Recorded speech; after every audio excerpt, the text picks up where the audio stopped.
You're listening to the We Are Libertarians podcast network. Find all of our shows at wearelibertarians.com. This episode is brought to you by MeUndies. Underwear drawers are like the Wild West. You never know what you're going to pull out or what shape it's in. So upgrade your collection with the buttery soft comfort of MeUndies. MeUndies' signature fabric is as soft as a warm hug from your favorite sweater. Plus, it's breathable and oh so comfy, making it ideal for all-day wear. Get 20% off your first order, plus free shipping at MeUndies.com/Spotify with code SPOTIFY. That's MeUndies.com/Spotify, code SPOTIFY. Hey guys, have you heard of Goldbelly? Oh my God, it's the coolest thing ever. It's this amazing site where they ship the most iconic, famous foods from restaurants across the country, anywhere nationwide. I've never found a more perfect Valentine's gift. They ship Chicago deep dish pizza, New York bagels, Maine lobster rolls, and even Ina Garten's famous cakes. Seriously. So, if you're looking for a Valentine's Day gift for the food lover in your life, head to goldbelly.com and get 20% off your first order with promo code GIFT. We, as Americans, have the capacity now, as we've had in the past, to do whatever needs to be done to preserve this last and greatest bastion of freedom. In this present crisis, government is not the solution to our problem. Government is the problem.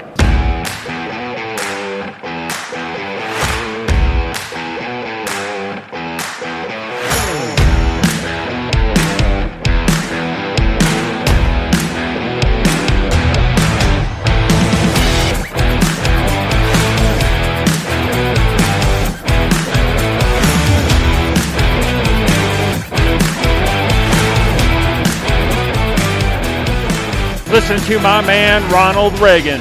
Government is always the problem. And think about it. When's the last time the government did something without screwing it all up? Good evening, everybody, and welcome to Cowboy State Politics. I'm your host, David Iverson, broadcasting to you from the base of the Bighorns in beautiful Buffalo, Wyoming. We've got a great show for you tonight, a really special guest that I'll introduce here in a minute. But before we get there, you can find everything Cowboy State Politics on the website, cowboystatepolitics.com. You can listen to the podcast on any of your favorite apps, iTunes, Pandora, TuneIn, any of those. And don't forget to hit the subscribe button.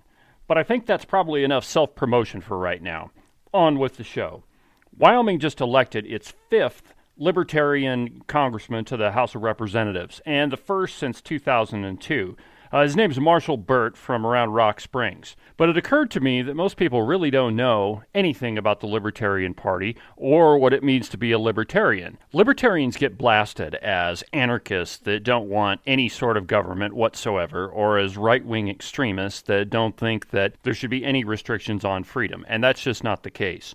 To put it simply, libertarians believe in the least amount of government interference possible. I'm a registered Republican, and the reason for that is so that I can actually vote in all the elections. But really, I'm a libertarian in the sense of John Stuart Mill. Now, we've talked about it a couple times on the program, that I think that the only acceptable use of government authority or power is to prevent harm to another person. That's called the harms principle. And it's at this point that we begin our discussion with Chris Spangle, one of the leading voices in the libertarian movement. So here's our interview from last week. I hope you enjoy it. I'm joined today by Chris Spangle. Chris is the founder of the We Are Libertarians Network. He's a 15-year veteran of politics and media. He also is the digital director for a nationally syndicated morning radio show that you might have heard of, The Bob and Tom Show.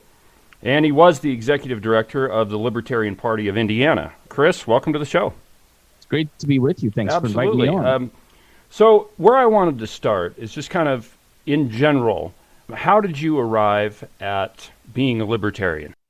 Well, I started falling in love with politics as a kid, and I think it started listening to Rush Limbaugh in my grandma's Mazda Miata as she would yell about the liberals as a kid as she drove me around, and then got really into the Clinton impeachment. And I was from a Republican family, and so I was very all for him getting impeached. And I remember skipping a movie, for instance, to sit in the car and listen to the Senate acquit him, essentially. I thought it was high drama, not knowing that the outcome had already been predetermined. And then what went to Washington, D.C. on that 6th grade field trip, and just like, it was just such a cool experience, and always loved history and politics. And then I really got involved in politics in the Republican Party when 9/11 happened. I was 18. I turned 18 2 days before 9/11. And it was just foundation shaking for me in so many different ways. And so really got involved in politics, started volunteering for Republican campaigns, went on to be the chairman of the College Republicans in 2004 at my college. And we were looking for a campaign to work with, and went to work for a guy named Andy Horning. And he was running for Congress, and he was a libertarian. And wasn't the first time I'd heard the word. The first time I'd heard the word was on Neil Boortz, because I was a big talk radio fan. And when he told me what a libertarian was, we got a chance to talk a lot about it, and was very foundational in teaching me a lot about libertarianism and politics. And then went to work at a talk radio station, and the host was fairly libertarian. His name was Abdul Hakim Shabazz, and he started picking apart all my Rush Limbaugh arguments. And I realized I didn't really know a lot about what I was saying. Like, I was just talking out of my behind. And he ended up, excuse me, I have COVID. So he, it started to do a lot of research, and I decided to start calling myself a libertarian. The one thing I couldn't get my head around was the foreign policy stuff, because obviously after 5 years of being a Bushy, it was like, well, I can't think this way because of these reasons. And Ron Paul in the debates against Rudy Giuliani really helped kind of seal that deal. So ended up going on to work for the Libertarian Party of Indiana. They were pretty ineffective. And I said, why? And they said, we don't have an executive director. And I said, well, you can't pay me less than I'm making now at the radio station. So I ended up doing that for 4 years, and haven't looked back since. I mean, I really, finding libertarianism really was a game changer. I mean, it was like, I knew I didn't quite fit in the Republican Party. I'd almost gotten impeached for thinking that gay marriage was fine and that immigration needed to be reformed, according to what Bush said. And the other Republicans just were like, what kind of freak are you? Well, around here we say, if you're not a liberal when you're 20, you don't have a heart, and if you're not a conservative by the time you're 40, you don't have a brain. So maybe we ought to define for our listeners what exactly a libertarian is. Why don't you give me your definition, and then I'll respond. I mean, really, it's the rules that you were taught as a kid. Don't hit people. Don't take other people's stuff. Don't lie. Don't cheat. Don't steal.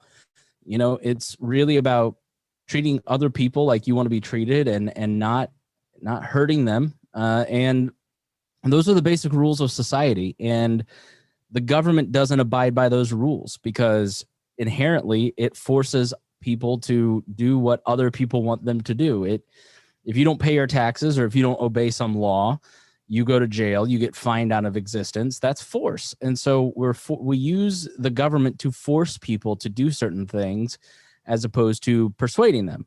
And it should be voluntary. So I'm all for arranging society in the moral ways that we were taught as kids, as opposed to saying one thing and doing another as adults. I completely agree. I mean, that's basically Milton Friedman's definition of being a libertarian is. For me, I got interested in politics when I joined the speech and debate team in high school, and reading John Stuart Mill's On Liberty was a revelation for me. That the only acceptable use of force is to prevent harm to another person. Other than that, we need to have as limited government as possible. And I think that, well, actually, let me get to my second question here, because I think it kind of dovetails. You and I have a lot more in common than I initially realized. I don't mean to out you, but we're both working on finishing a history degree. And interestingly enough, the only class I have left is also Spanish. But I think that knowledge is a prerequisite to liberty. Our founders, Washington, Jefferson, Franklin, they were pretty much all self-educated people, for the most part. Admittedly, they were brilliant, but self-educated people created one of the greatest liberty documents in history, in my opinion. Now, I think that, and I listened to your podcast about the student debt crisis, so that's kind of where I'm going with this. I think that tyranny comes in a lot of different forms, maybe tyranny with a little t, perhaps. One of those is in education. You know, people say that you have to get a degree, but that comes at the cost of trillions of dollars in student debt and a huge crop of uneducated young people. So what in your opinion is a libertarian free market solution to, one, educating people, and two, more generally, for the student debt crisis? Well, education, I mean, it's tough because it's a two-part solution. And libertarians are really good at the first part, which is get government out of everything. And so they're very good at kind of articulating what we need to do to make sure that the government doesn't continue to mess certain things up. They're very poor at the second part, which is talking about what we ought to do on the other side of that. Right, absolutely. And so, and I call myself the chief offender on that a lot of times. And so, you know, the first step is to start rolling back what we've done. I mean, the Department of Education, for instance, has cost billions of dollars, and it's not improved test scores. It's only improved.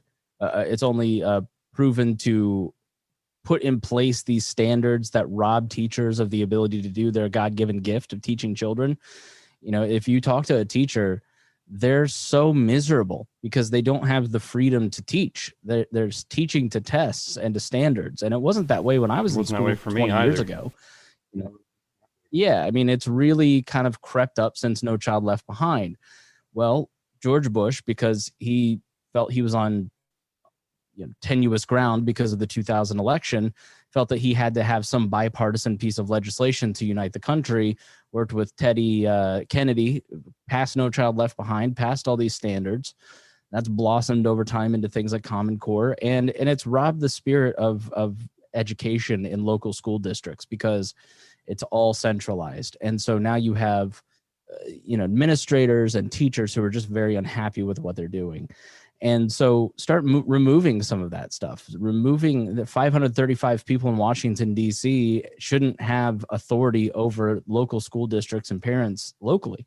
It's really up to the local administrators and teachers to plot out what they're doing. And that's the first step. And removing that power, returning power back to local authority, letting people find new solutions, lifting restrictions that kind of keep educators and school districts in the same sort of rote system of memorization that we have.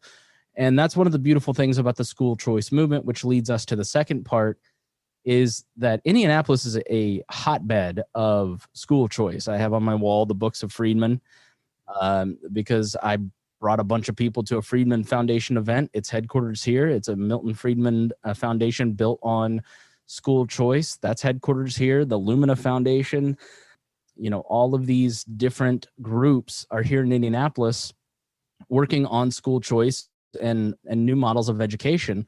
And Democrats and Republicans here locally and statewide are all for it. They work together because they go, whatever we were doing was not working. We need to find new solutions. And time again, it's the federal government and their mandates that are getting in their way. And, Mayor Bart Peterson, a Democrat, spearheaded the charter school movement here in Indianapolis. A Democrat was the only one that was going to get that done.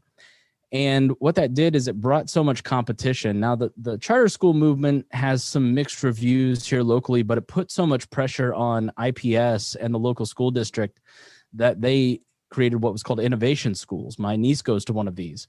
And so now you have different models of education. She's in one that focuses on nature. There's one that has programming on art.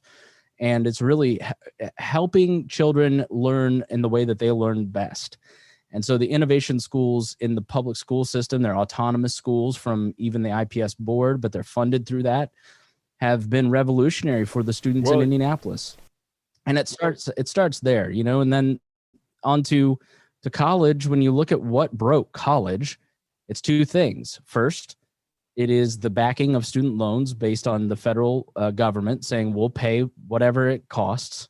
Well, then why are we paying it back? Exactly right. And then secondly, they guaranteed student loans, which raised tuition. And then secondly, they started to push states through Obamacare to fund schools more and more, or to fund healthcare more and more, I should say, state Medicaid and Medicare. And what that did is that shrunk the pool of available money for state schools and state higher education, and that rose tuition as well. And so when you look at the root causes of why things are expensive or why people are stuck at a certain level, it usually trickles back to bad policy. And once you start peeling back that bad policy and letting people innovate, like we've seen in Indianapolis, you get great results. I couldn't agree more. See, I mean, in Wyoming, we're blessed to have a pretty independent education system. You know, in the high schools, they're not completely, but they're funded by county government through extractive industries, mineral royalties. So if you travel around Wyoming and visit different high schools, they're very different depending upon the community that they happen to be in. The one that's here in Buffalo, Wyoming, I mean, we have a fantastic school, and I think that aside from the federal mandates, teachers are fairly free to do what they do best, and that's teach. And also, we have a pretty good community college system here. In fact, one of them was part of what they call a district here, and they just decided, because of COVID actually, to become privately funded. So right now the state is working on getting that college out of this district so that they can just completely be privately funded. And I think that's one of the advantages of living in a small state where we can have local control over education. And the biggest villains across the board are teachers unions. I mean, they are the ones that, and teachers, when you say that, teachers are the enemy, and that's not the case at all. It's the unions, and I know the unions are looking out for the best interest of children, but they in Indiana have fought progress at every step of the way, and they have essentially manipulated and lied to teachers about what legislation that would offer up school choice means. And what it means is more freedom, more choice in the classroom for a teacher to do what they do best and the way that they do it best. Regulations or better, less regulations on administrators that causes them a lot of grief, and more job options because there's more places to teach, and that competition raises salaries. But instead they fight to keep schooling public. They fight to keep a monopoly on education, and that keeps wages repressed. And then you look at the COVID era, and really, I mean, this kind of makes libertarians uncomfortable when I say this, but it's the truth. Schools are, for lower income families, absolutely life-saving organizations, because this is where most of the direct care for the kids takes place. When COVID hit, there were a lot of kids that weren't eating, and school districts had to start putting buses together. Every nonprofit that I've talked to in town on my radio show called Now Hear This, that works with kids in schools, had to transition to feeding kids and dropping off. Like, there was this one charity called 913 Sports that, was taking cycling into schools and teaching kids about cycling. And they had to stop that program and start delivering food with all of their available trailers because kids weren't getting that breakfast and lunch. Now, we can look at that and say that's not the government's responsibility. And of course it's not, but we also have to look and go, what are the ways that we have allowed a system to grow that causes such poverty that schools are the only way that kids get reliable meals? Where do we need to fix local, state, and federal policy that keeps people in those cycles of poverty? And then you look at the rise in child abuse. The only way that we know that child abuse is on the rise during COVID is because there are more kids who are dying of abuse in hospitals. And all of those kids who had that safety net of going to a teacher or watching the trends of their behavior by a teacher or a school counselor, all that dried up too. Absolutely tragic. And there's a ton of tragedy that has taken place by shutting down schools. And the people that shut down schools, in the face of all of the evidence that school spreads very minimal and does not affect people, it's at the hands of the teachers union. So I never want to hear another teachers union talk about being woke and how they care about the underprivileged. And I get that they had a Sophie's choice of, do we protect our teachers from COVID, or do we protect those students from more abuse and hunger. But they chose the teachers, and it was a horrible mistake, and it needs to be rectified in every school district. You know, the grades of children are suffering. We've essentially set kids back an entire year by closing down schools. There's ways to open it safely. There's ways to do schooling safely that protects the older teachers. You know, with hybrid learning, it's about innovation. And I've seen in the nonprofit sector through this show, massive amounts of innovation. We've seen in the restaurant industry and other industries, a ton of innovation this year. Where we haven't seen a lot of innovation is public schooling. And that's because they're not allowed to. And who's responsible for that? Teachers unions. And it's just, it's madness, and it needs to come to an end. And I think that what COVID has done is clarified the need for government in a lot of areas. If we needed the red tape cut at the FDA and all these other places, why do we need to keep it? Get rid of it. And this is where it's really been driven home. I mean, children are really struggling with their education. Lower income families are struggling to put food on the table because one parent has to stay home.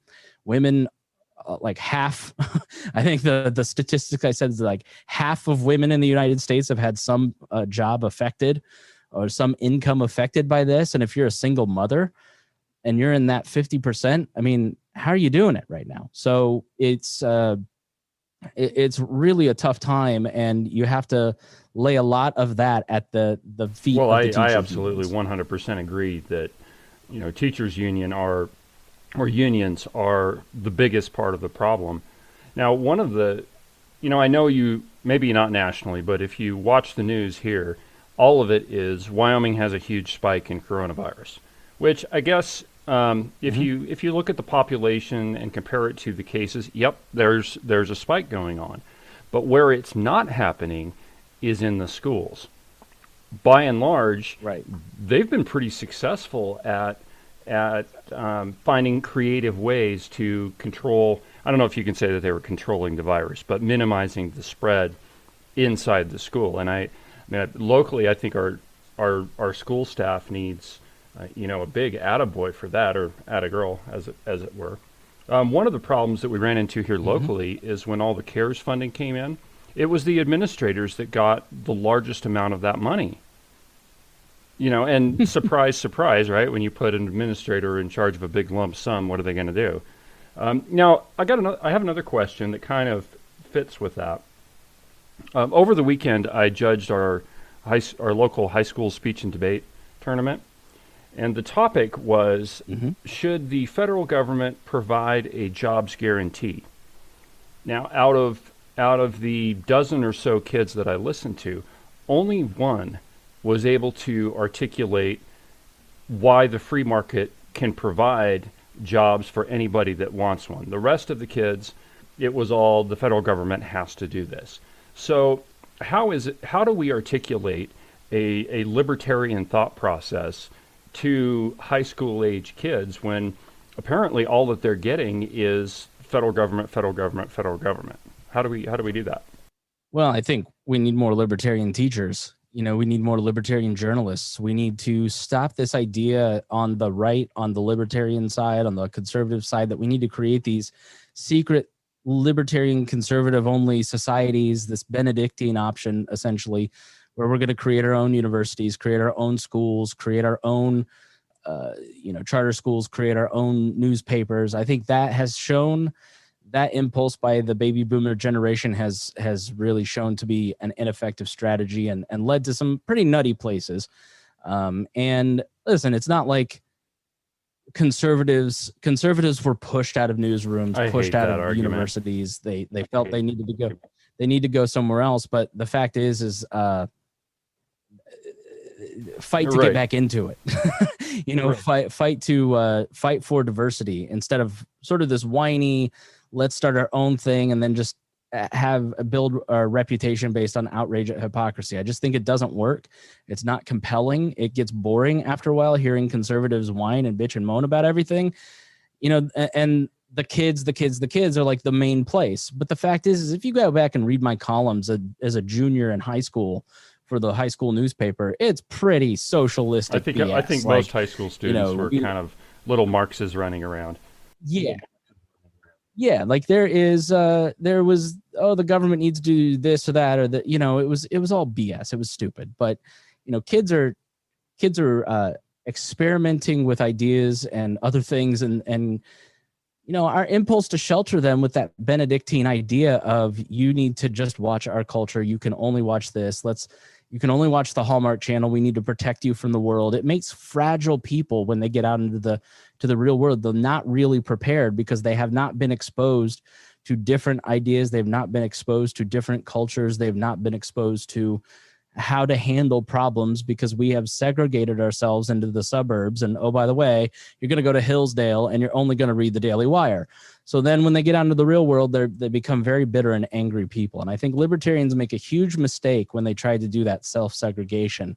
And to your answer, it means that we need to encourage those people to, I know this sounds weird, but stop setting up blogs and YouTube channels and Instagrams to control public opinion, but go get an education degree, become a teacher. I saw Chard Reed, a teacher here in Indianapolis, who taught economics at my school.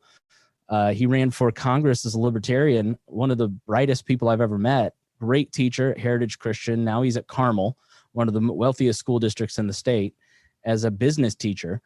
And his textbook is Peter Schiff's How an Economy Grows and Why It Crashes. That guy's going to create way more libertarians than your libertarian podcaster or blogger or whatever. Like, that the conservative in the newsroom that is contributing opinion pieces, like my friend Pete Seat is the conservative writer for the Indy Star. Like that him in that newsroom gives a conservative to bounce ideas off of. Like, we have to stop segregating ourselves and trying to protect ourselves from scary communism, because I'll tell you what, once you kind of wade out of our own little Benedictine worlds, there's a lot of people who don't understand libertarianism, but are kind of curious now. When I started this podcast, I had to explain what a libertarian was and what it meant. And that's fewer and far between, it's a different thing than people kind of think a libertarian's just sort of like a Republican, but with a little more racism. or they call us a bunch of anarchists. Right. Or there's a lot of misconception. And I think we do ourselves a disservice when we kind of check stuff out.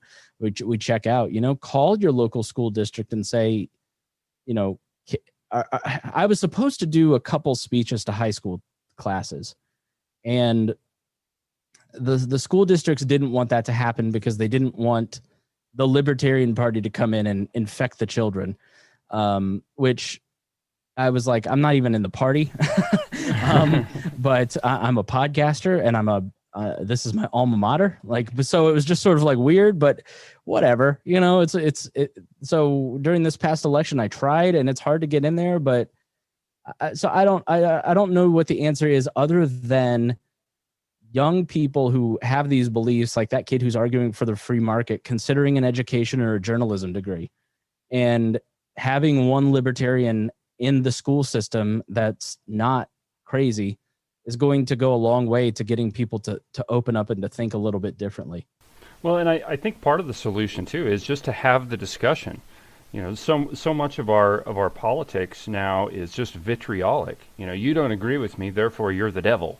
Mm-hmm. And I think that people just need to cowboy up, I guess, and engage in that sort of debate and just have a free exchange of ideas. So I kind of want to move to a different topic here. One of the big problems that Wyoming is facing is we have a huge budget shortfall. These numbers are small when you probably compare it to the budget of Indiana. I think we're short about $200 million, which for Wyoming, that's a big number. Mm-hmm. And it's almost all of it is due to the drop in mineral prices. So roughly 60% of Wyoming's revenue comes from mineral royalties. Now, with the plans that I've read about the incoming administration, it's going to get worse for extractive industries: coal, oil, natural gas. So what would be a libertarian solution to, perhaps, close that funding gap? Wyoming doesn't have a state income tax. Actually, we have some of the lowest taxes in the country. So if just giving you the Cliff Notes version of the budget problems, from a libertarian perspective, how would you approach that problem? Because see, this is the kind of question that libertarians don't think about, because you want to get elected, you've got problems like this, because the most obvious answer is, how do you close a budget gap? You raise taxes. But we don't want to do that, right? We want to try and innovate our way out of this. You say that in Wyoming and you'll never get elected. No, good. Unless you're a Cheney, I don't know. Is that Wyoming? Are they from Wyoming? Yeah, they have a ranch down in Casper. Okay, I have to turn it back on you because I don't know a ton about the state. Like, what are some things that maybe have been talked about or that you might think of? We'll get to my answer here in just a second, but first, some gratuitous self-promotion. You can find Cowboy State Politics on any of your podcasting apps, iTunes, TuneIn, Pandora. Pretty much anywhere you can find a podcast, you'll find Cowboy State Politics there. Don't forget about the website, cowboystatepolitics.com. All of the shows are on the site, as well as the show notes. Any of the articles that I've brought up during the program, you can find them there, read them for yourself. You can find the Chris Spangle Show on any of the apps that I mentioned. Also, check out his website, wearelibertarians.com. It's a great resource if you want to know what it is to be a libertarian. So now, back to the program. My personal opinion is that we could raise the state sales tax.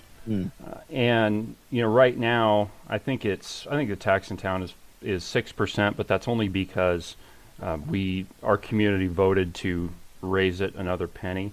But if you raise the state sales tax, then everybody pays it. And regardless, if you go buy a car or whatever, you have to pay sales tax on it. And secondly, from a free market standpoint, it's entirely voluntary. Sure. If you don't want to pay that tax, don't go buy a new car and let the terrorists win. No, I'm just kidding. Or go to Montana and buy one. Right. Well, and that happens too. And a lot of people from here do their shopping up there because there's no sales tax. So I think if states, not just Wyoming, but would look at it from a sales tax perspective, I think that's one, a fair solution. Two, it would raise money. And three, it's entirely voluntary. Sales taxes at the state level, those states tend to do better economically and get more investment. I mean, look at what's happening in Texas right now. I don't believe they have income tax and they have sales tax. I think is how they fund stuff, and they're getting every business from California. The reliance on a single industry for your tax base is really kind of crazy, and it is going to hit your state hard once Biden comes in, because there isn't going to be a lot of investment, and there is going to be, so that for those listening, here's why it matters. Like, a state can't print money, and the federal government puts certain mandates on states that they must fulfill. Like, for instance, Medicaid, Medicare, through Obamacare, you have certain targets that you have to hit for all these different things. And so, you have to have taxes in this day and age with the government. It's like getting the federal government to shrink is the best thing we can do for state and local governments, because the less power they have, the less it's going to cost you on your local taxes, the local revenue, and less speeding tickets, because that's the best way that they have. It's the last way they have to raise revenue here in Indiana. So a lot of those unfunded mandates really hurt. And so, I imagine that your government, the next thing I'd think is cut. But I can't imagine that you have a big state government with a lot of big programs like a California. There's probably not a lot to cut there. I mean, well, no, the places that are left to cut are programs that are dealing with mental health, for example. I'm doing an interview tomorrow with a group that they basically take in a whole family that's got, DFS issues, and, perhaps they're in the court system, and they work with the entire family. Right. Well, that program costs the state roughly $2 to $3 million a year, and they're on the governor's chopping block. Right. So really, the only places that are left to cut are going to hurt. And, because so much of our economy is based on coal, natural gas, and oil, And that money's drying up. So the revenue has to come from somewhere. And you're probably right that the most fair is 0.5% raise in the state sales tax, and you'll probably cover that budget shortfall. But is your legislature going to do that? No, our legislature is, well, let me just back up a little bit and kind of give you a Cliff Notes version of Wyoming. Most people in Wyoming are libertarians, but some of them don't know that they are, and some of them wouldn't admit it if they are. Right. But we're a very independent state, and actually, we're going to get in my next question. We'll get to more independence, but there is just an anathema to raising taxes here, and it's because Wyoming is not a rich state, and most people that live here, unless you live in the People's Republic of Jackson, are not wealthy individuals. It's people that own a ranch that barely scrape by.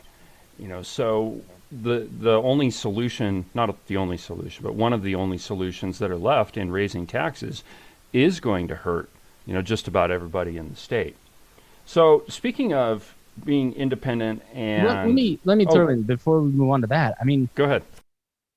What kind of in terms of encouraging innovation and tax incentives for new tech, or I know like Idaho has made good progress in kind of bringing in some of that tech industry, and I don't know how many of the Californians you want to import. Not that many. Right. So I'm just kidding. What about like Indiana has really tried to, like, we have Salesforce. They're the biggest employer in Indianapolis at this point, I think.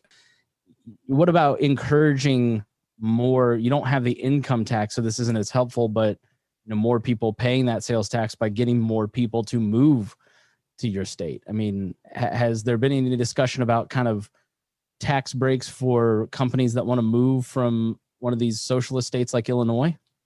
Two things. There's a lot of industry that Wyoming would be a perfect fit for. We have low taxes, and a lot of communities have developed what they're calling tech parks. Probably the most successful one is in Sheridan, Wyoming, which is 30 miles north from where I live. Weatherby Firearms moved there. When a huge industry. So most communities have taken it upon themselves to find a spot for a business to move to, and they've upgraded the internet access, upgraded the infrastructure, water, sewer, those sorts of things. So there is incentive for companies to move here. The problem with Wyoming is finding labor.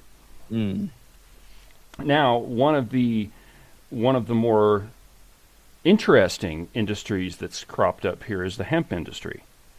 Yeah. I mean, there's a guy here in town. He owned a flower shop, and he told me, well, this was a month ago. He told me that he's thinking of completely doing away with the pretty flowers and just doing hemp, because just his business alone can clear $500,000 a year. Now think about the tax revenue that's going to come from that $500,000 a year. And I think Wyoming as a state just needs to be more open to other types of industries. I don't know if it's tech or if it's hemp or what the magic bullet is, but they just need to be more open to inviting industries in so they can move from socialist Indiana or communist California. Yeah. Oh, and this is a big strategy for almost every state. So there's a lot of competition for that stuff, and it's easier for businesses to go, I want to kind of be in warm Houston or Tampa versus Wyoming in the middle. Yeah, it's not warm here most of the year. Yeah. So my next question, Chris, is one big, huge thing that's happening right now is our governor's mask mandate. And there have been protests. Now, you have to understand, a Wyoming protest looks nothing like a Washington, D.C. protest. It's usually like... They're expected, not feared. Right. It's usually like 50 or 100 people, but there's been a lot of pushback on his mask mandate. And one of the episodes I did, I think it was 2 weeks ago, covered it. But I'm curious, what feeling are you getting in Indiana from mask mandates or mandates in general? It's probably not much different than your situation there. I mean, Indiana is a very libertarian state, probably more independent than libertarian. The state went for Obama in '08. Like it's a blue collar state. It's an agricultural state still. Even though 20% lives in Indianapolis, it's still fairly conservative. The reality of all this is I'm not a COVID hoaxer. No, neither am I. It's definitely no joke. Yeah, I think it's something to be taken seriously. I think it's something to adjust your behavior. And I don't think that like we can blame all of the shutdown, the government shutdowns for the loss of every business. I mean, people were not going to go to big events, and companies were not going to hold large events for insurance purposes and just out of common decency. People, despite lockdowns, are still going to restaurants. People, I think what COVID has shown, what the pandemic has shown, is the American system is still a system where the government is fairly weak. And even when it tries hard to impose sanctions on people, it's still an individual's choice on how to act.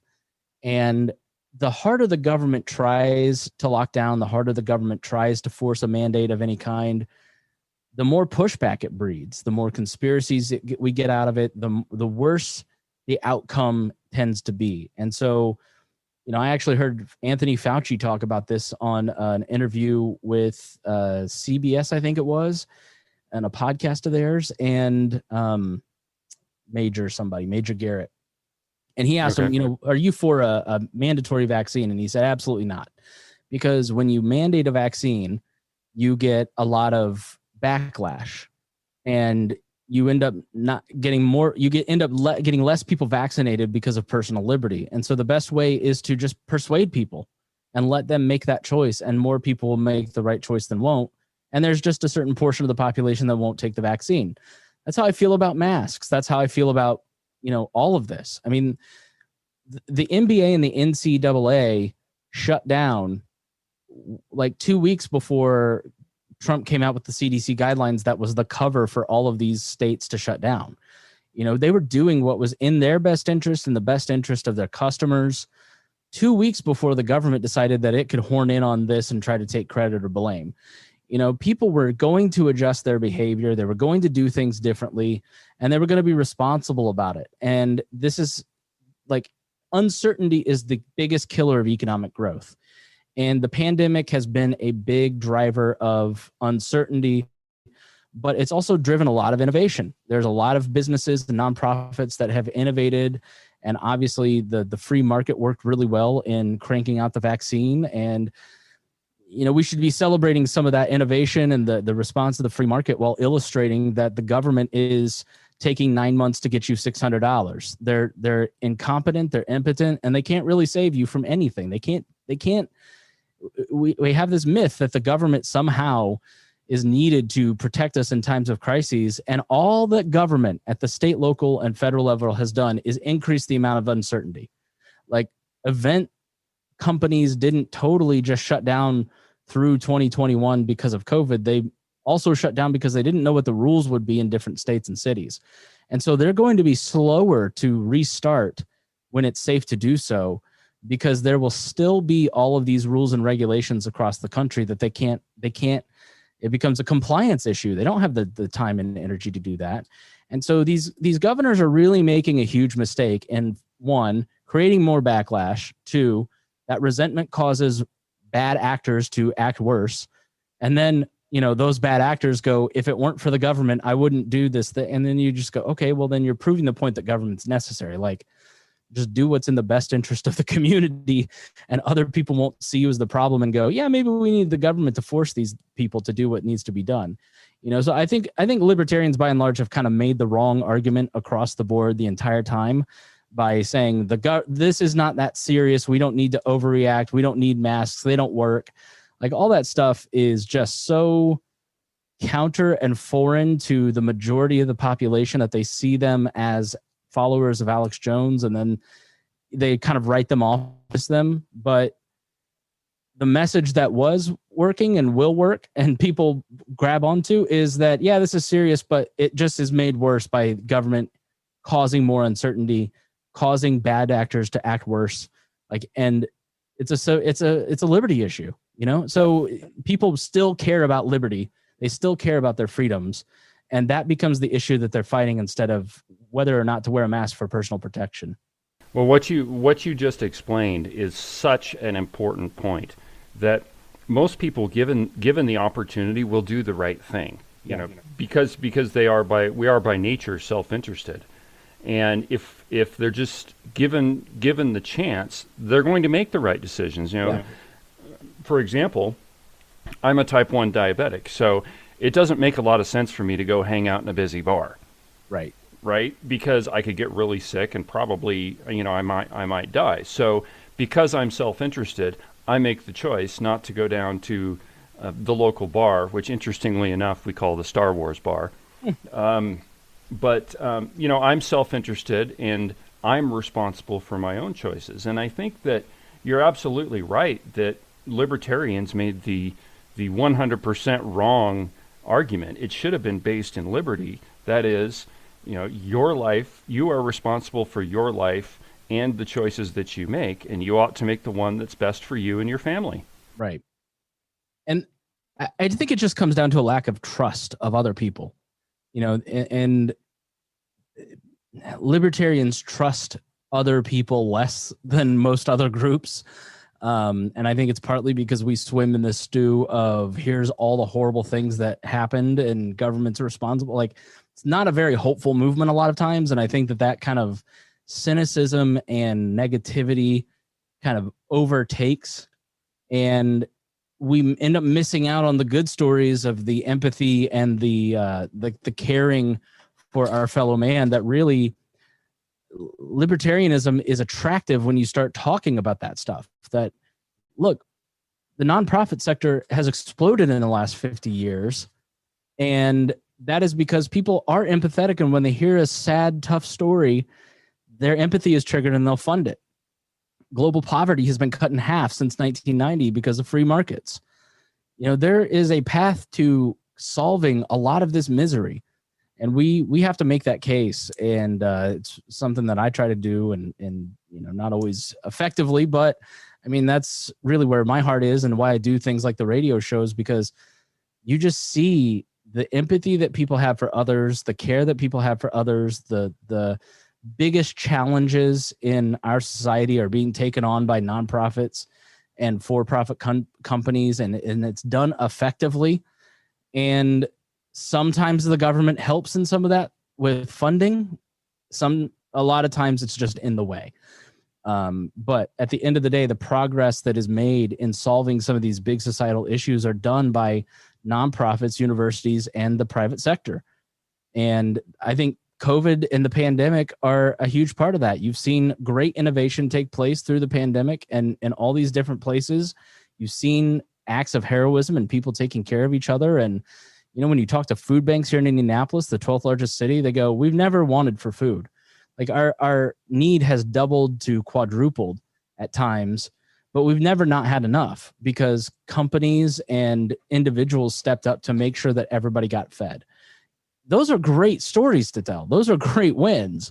And we should not be afraid to talk about that instead of, which I think is a depressing message, in that, Pfizer is trying to kill you for profit and all your friends are starving because of the government. I just don't think that's a very hopeful message, and I don't think it's a winning message.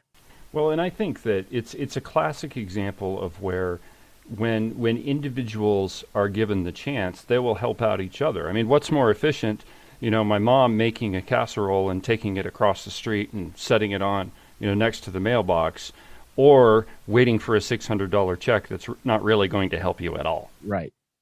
It's fairly ineffective. I mean, the government has done nothing but hurt. I mean, other than the one place that the government, in my mind, was effective is that it promised to buy a lot of vaccines that gave the funding to these companies to innovate. They got out of the way in terms of the FDA clearing some of this stuff. But we wouldn't be in the mess in America if it weren't for the FDA and the CDC completely blowing testing in the first 3 months of this thing. we would not have had the economic downturn had the Trump administration, the HHS, the CDC, and the FDA blown it and made all the wrong decisions in March, April, and May. I mean, it cannot be understated how perilous that was for this country and how many people that killed and how many people that put out of work because people didn't have the basic information of whether or not they were positive. Like if you had a positive test in your hand, your behavior is going to be wildly different for 2 weeks than if you don't know. And exactly so right. Not having testing really until midsummer is what destroyed the economy. It was not just the governors locking stuff down, but it was really that failure at testing and people not having the information to make the right choices because you're right, they're self-interested. Give people all the information, they'll make the right choice 9 times out of 10. Well, my last question I have for you, Chris, is, and I think this is going to be perfect, and I'm going to use it to kind of make a point. Now, in the last 45, 50 minutes, you and I have agreed on just about everything. However, the one big thing that you and I do disagree on is Trump. And I just want to explain to everybody that's listening that, we can have a discussion where we agree on 80% of just about every topic, and yet we can still have an intelligent discussion, even though we disagree on that 20%. So here's my last question. So one of your previous episodes, the main aversion you expressed with Trump is that he's a giant jackass, which I'll admit he can be a jackass sometimes. So, but if you look at all the things that he got accomplished, in my opinion, libertarians should love it. Originalists on the Supreme Court and all of the federal courts, lowering taxes, decreasing regulation. In my opinion, libertarians should love all of the things that Donald Trump has done. Why don't you? Well, if it were as simple as he's just a jackass, then I wouldn't feel the way. I mean, my opinion on Donald Trump up until COVID was 180. I felt that he wasn't given a fair shake. I felt that he was misunderstood. I wasn't for him being impeached. And really through this summer, I saw that I was wrong and his opposition was right. I mean, I think his behavior through 2021 sort of exposed to me how deep his impulse for self-protection is to the point that it will put others at risk, including the country. I don't think that he is a person that cares about liberty. I think he cares about what is good for Donald Trump. And I don't believe that person, yes, the things that like the vaccine, good. Breaking the fever for interventionism on the right, good. Those are good things. The tax cut, lowering the corporate interest rate, that's good. But every time the guy got a win like that, it's like one step forward, one step back. The tax kind of fumbled the ball. Yeah, the tax cuts get erased essentially by the tariff. So $1,200 a family get tax cuts, $800 a month extra in tariff fees. I don't consider Kavanaugh to be a win necessarily on the Supreme Court. I do think Gorsuch and ACB are a win. But I think Kavanaugh on personal liberties is a disaster. So for every Gorsuch, there is a Kavanaugh. You can go down the list of every one of Trump's wins, and he shot himself in the foot because he's transactional. He's not an ideologue. He doesn't have a set of founding principles. Now, in some ways, that would be good.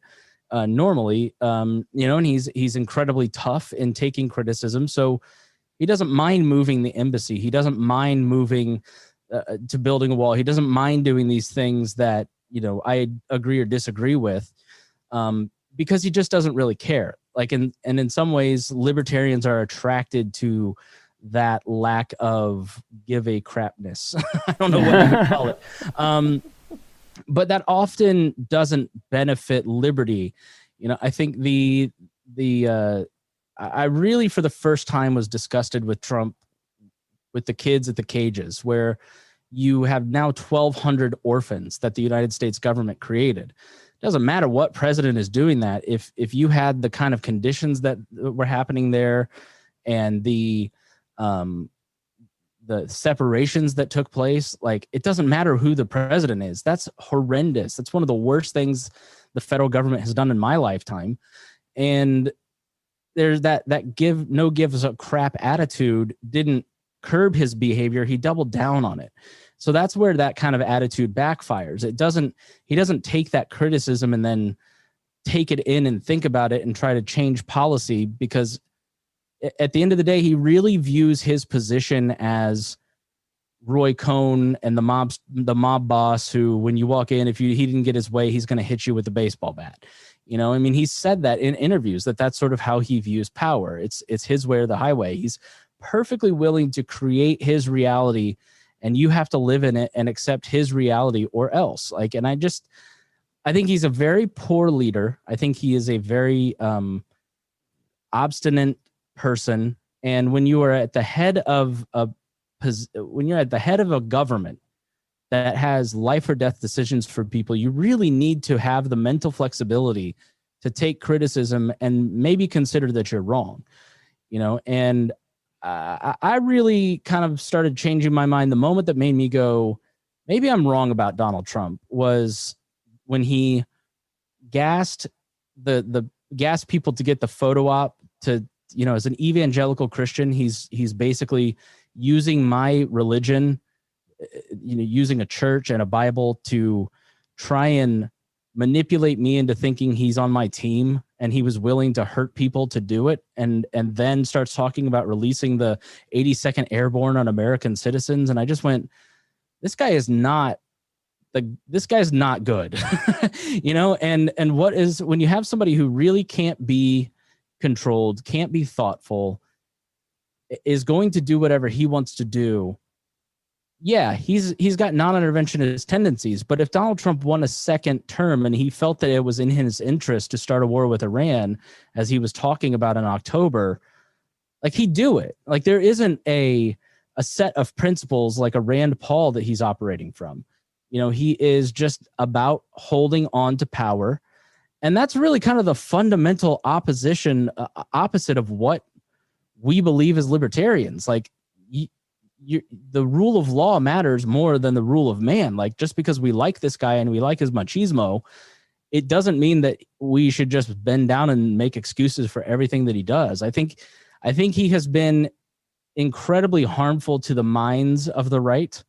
And I think that we have taken on these grains of truth, like the media is biased, that government is corrupt, and he has used some of those as tools to wipe away any bad intent or bad deeds that he's done. Like, he doesn't do anything wrong because the media is against him. Well, no, that's not the truth, because any president does something wrong. Any president has corruption or scandals in their administration, and he never could be held to account for anything. Well, except if you're Barack Obama, there was not a hint of corruption there. Right. You know, I mean, right. Like, you need opposition, because you need, like, the opposition to point out Fast and Furious, and you need them to point out Benghazi. We all know what happened in Benghazi, you know, and it sucks that the media they wiped that away as a right-leaning conspiracy theory, because it wasn't. We all know what happened. But I just look at pure power politics, and I go, just because I have a coalitional instinct for the right, and I secretly would prefer Republicans to be in power than Democrats, it doesn't mean that I should allow that instinct to go, okay, well, you guys should have all the power and the left should have none of the power, because I don't think that's the right way. I don't think that's the Constitution. I'm a constitutionalist. Like, Trump, if anything, has made me more of a constitutional conservative, in that I now see the importance of private institutions, the importance of the constitutional system, because I've seen him try to test it, and I see it hold up. And I appreciate the Republican form of government, small r, more than ever before. And as an anarchist at heart, but a constitutionalist in practice, I just can't look at a guy who thinks that he should have power no matter what. No, he'll he'll lie about it, he'll cheat, he'll steal, he'll change whatever laws. I can't get on board. Like, I believe in the rule of law. Like, there should be set rules for people who have power, and they should be followed. And when they don't follow them, they should be impeached. They should be put in jail. And Donald Trump and many people in his administration don't think that the rules apply to them. And you know why? It's because they really haven't. Like, what has Donald Trump really been held accountable for? Like, nobody takes the Democrats seriously. And this is the importance of in-group policing. Everybody expects Nancy Pelosi to be against Donald Trump. Nobody expects the Republicans to be against Donald Trump. So when a Mitt Romney comes out and says this is not appropriate, it carries more weight for a while. I mean, eventually, if he's always against him, now if Mitt Romney says Trump is right on something, that's the big news. But like, it is important. There has to be some opposition. That balancing of tension is really what the American system is about. There's always going to be opposition, and you got to balance that tension out. And I mean, the history of American politics is, well, not just the history, but I think the whole point is that it's supposed to be raucous. I mean, it always has been. I mean, you could make a credible argument that most of the Constitution was decided upon in a bar across the street from Independence Hall. Right. For me, I'm more results based when I look at it, and what's best for me, what's best for Wyoming, and a lot of the things that have come out of the Trump administration have been fantastic for me and Wyoming. Now, I will agree that I don't think that there's an ideology that's at work with the Trump administration. I mean, he really is a businessman, and having worked in a couple of big businesses, they're all transactional in nature. I mean, it's what's best for the business. So I will agree with you there. But the cutting of regulations, freed a lot of people in Wyoming, companies in Wyoming, to really do pretty well. You probably haven't heard about this, but one big sticking point in Wyoming is about sage grouse. They're this little bird, and they're but tell people, because I've heard of this. Well, it's the sage grouse. When they breed, they have a strutting ground. It's actually kind of cool to watch, and really the strutting ground itself is pretty fragile. Like, if you were to drive a car through it, well, the sage grouse aren't going to come back, and they're not going to breed there.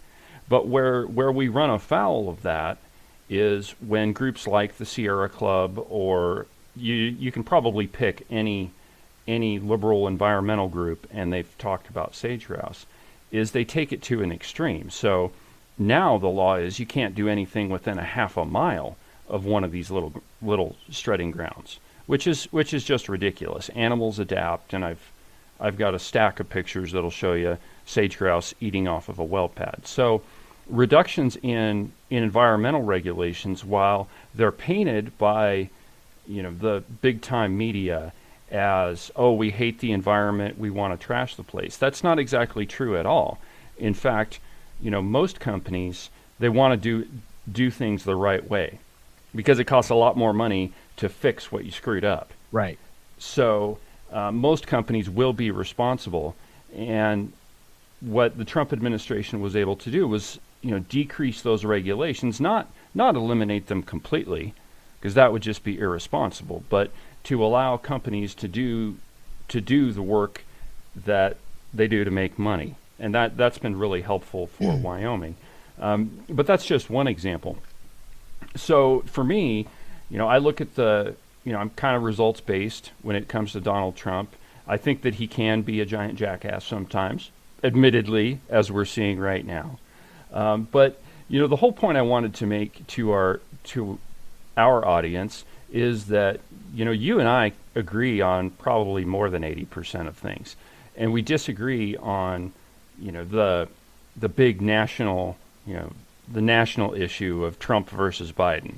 But yet we're still able to sit down and have an intelligent conversation, and perhaps come to some sort of maybe it's possible that we could come to a solution by focusing on the things that we agree on. So I really appreciate that. Yeah, of course. I mean, I don't hate Trump supporting people. Like, I get it. And I just don't like the argument for Trump is, but the left, but that's just not the scope that I'm using. It's Is he effective, and is he libertarian? And he falls He's too not a far libertarian. short. He's just not a libertarian. You know, and on regulations, let me just say this, like on the regulation stuff.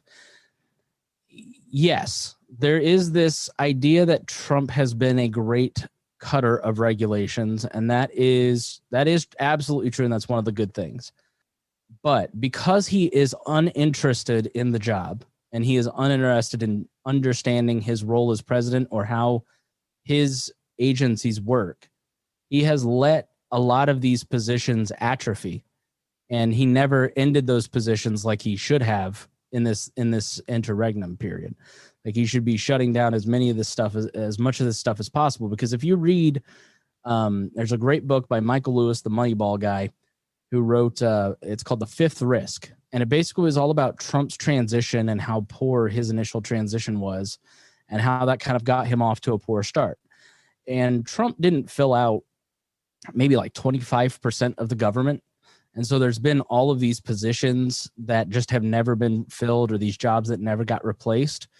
And so he missed a huge opportunity to put his long-term stamp on the federal government. COVID. Excuse me. Yeah. I have a cold, and I'm just crying about regulations. But long story short, there's all these positions he didn't fill out. So now, instead of like 10% of those jobs to fill like a normal president, Biden's going to have like 40, 50%. And so the long-term ramifications of having a person that doesn't understand bureaucracy at the head of the government was not a net win in the long term, because now you're going to have long-term bureaucrats that are there for 30 years that believe like Joe Biden and not AEI or the Heritage Foundation. Excuse me. That's why I don't necessarily like, I just don't think that he was as effective as people would like to think he was. Well, and I'm fair enough on that one, but I would be remiss in not plugging your website. You know, if you one of Chris's mottos is sound smarter to your friends. And if you check out his website, there's a number of different podcasts that he's done that really do explain what it means to be a libertarian and elicits the mindset behind it. So you should really check out wearelibertarians.com and listen to Chris's show. It's really enlightening. He does a good job. So Chris, thank you very much for taking the time to come on Cowboy State Politics, and you're absolutely welcome anytime you want to come back. Well, thank you so much for having me. I appreciate it. All right. Well, you have a good day, sir, and Merry Christmas. You too. Libertarians, in short, are the real conservatives in the room, though we've been led to believe that a different letter connotes who's a conservative and who is not. Most often, though, it's only that letter that distinguishes the two parties. Both believe in a more expansive and more intrusive government. Libertarians advocate for the smallest state possible that can still operate. It is private industry and private enterprise that solves most of our problems most efficiently, not the government. They usually just mess things up. Individual liberties are not guaranteed by the government, they are infringed on by it. And the only acceptable use of government coercion is to prevent actual harm to another person. If we're not harming someone else, the government just needs to leave us the heck alone. When you think about it, being a libertarian sounds a lot like just being from Wyoming. From the base of the Bighorns, in beautiful Buffalo, Wyoming, I'm David Iverson, and this is Cowboy State Politics.